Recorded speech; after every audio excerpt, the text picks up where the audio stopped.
actually do like custom concerts, right? So each concert, each venue, in these beautiful places that you play, you actually you create your own concert for them. So which is really special it as is. well. Well, given that the organ is such a unique instrument in that it changes everywhere you go, there's very few pipe organs that are identical, right? None are, there's, exactly. So it'd be kind of silly to try and impose the same program on every piece. Like, not every piece is going to work very well on the pipe organ here, for instance, or the pipe organ we're going to. He'll frequently send an email like, "Hey, what's the pipe organ?" Like, he usually is like, "Tell me what I'm working with," so I can think about it.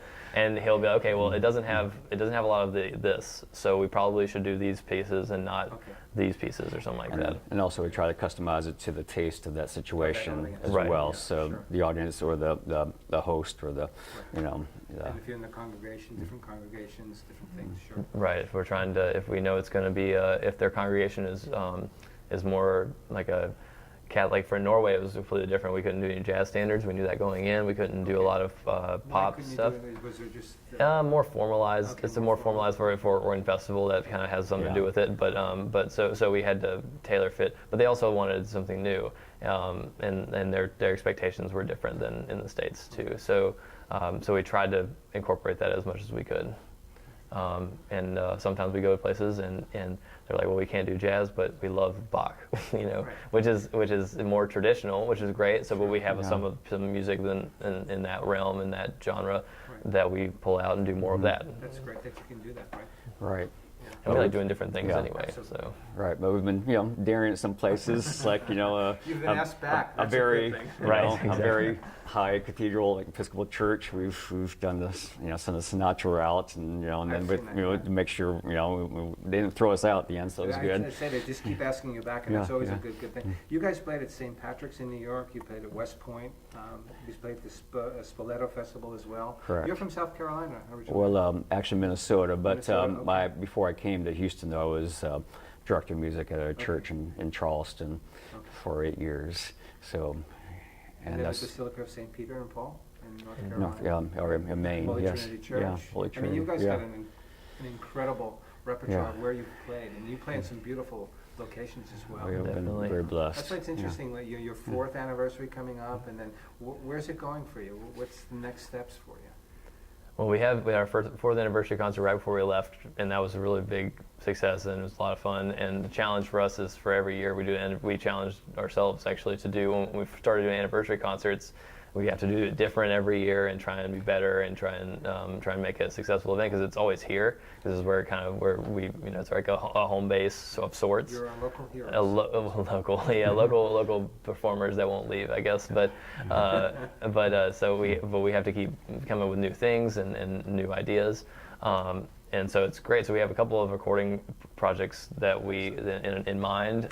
Christmas album. We have a couple of different ideas. Like we would like to do our next big CD would be a release of some like dances, some maybe Latin American music, and with organ and trumpet, right? Some transcriptions, some stuff that's not normally done. Yeah. And then we've got when speaking of transcriptions, I guess we're going to Chicago to do a talk. This is the second time we've gotten to do a talk out of town and do a master class on trumpet organ repertoire and also perform a concert. So we get to tell them about how to.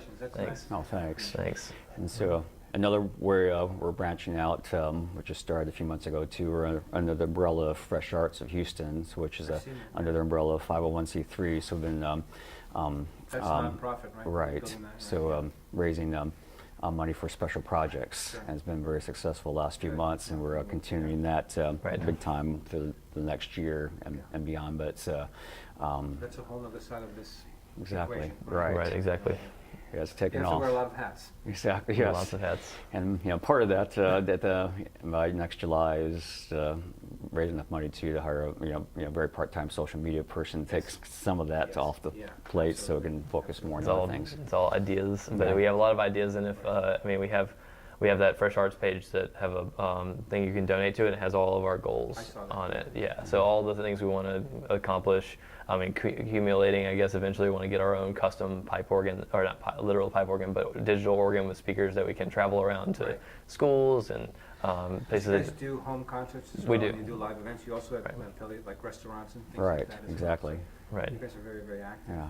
Try to be. Do you have any advice for other musicians here in Houston and perhaps in other places? You know, you guys grew up with music and it's been in your DNA for so long. And there's a lot of musicians that kind of struggle where they get to a point where they don't know whether they want to dedicate anymore, Sure. they want to go into something else that maybe be a little bit more lucrative or pursue that. Right. So what do you guys think? Because we talk to a lot of different musicians and they all have a different kind of path and journey. What Sure. are your thoughts? Well, I think, me personally, it's like I didn't consider any other route because music's so part of me that I can't imagine doing anything else. So I just like to find ways to make it successful, make a living off of it, and like I said, I've been very blessed in that way. So. But yeah, it's you just have to stay, diligent about it, and practice. It's not just a love. Oh, I just love music. I should be a musician. It's I love music enough to dedicate time and effort and energy and stuff like that. So, I think I know a lot of people that have not followed through with music, and so. I was the same way. I'd never considered another career. I asked this orchestral conductor at a festival I did one time. It's like I think I want to do music for a career, but as someone who is older than me and has a career in music, like what's your advice? And he asked if can you see yourself doing anything else? And I said nope. And he said, okay, then you should be a musician. That was good. That was easy. But I think that the most common mistake is people make, and it's usually around the high school or early college, is that they find success with music because they're smart or driven or hardworking, and maybe artistic and musical and all the good stuff. But then they'll go to college and think that that's the only thing that they need to be a successful musician, which is not the case. Right. So I think the earlier they can realize, musicians can realize, especially young musicians, that it's okay to do something else and still love music and do it on the side. Like you need music patrons of the arts are what makes the arts go. That support the arts financially and with attendance and stuff like that. So just because they love music, that doesn't mean they have to be a musician. And it's often people are really relieved when that's like an option where they can play in a community band and still be an accountant or an engineer or something like that. So I think some schools are better about educating students that it's okay to do that, and it's great to do that.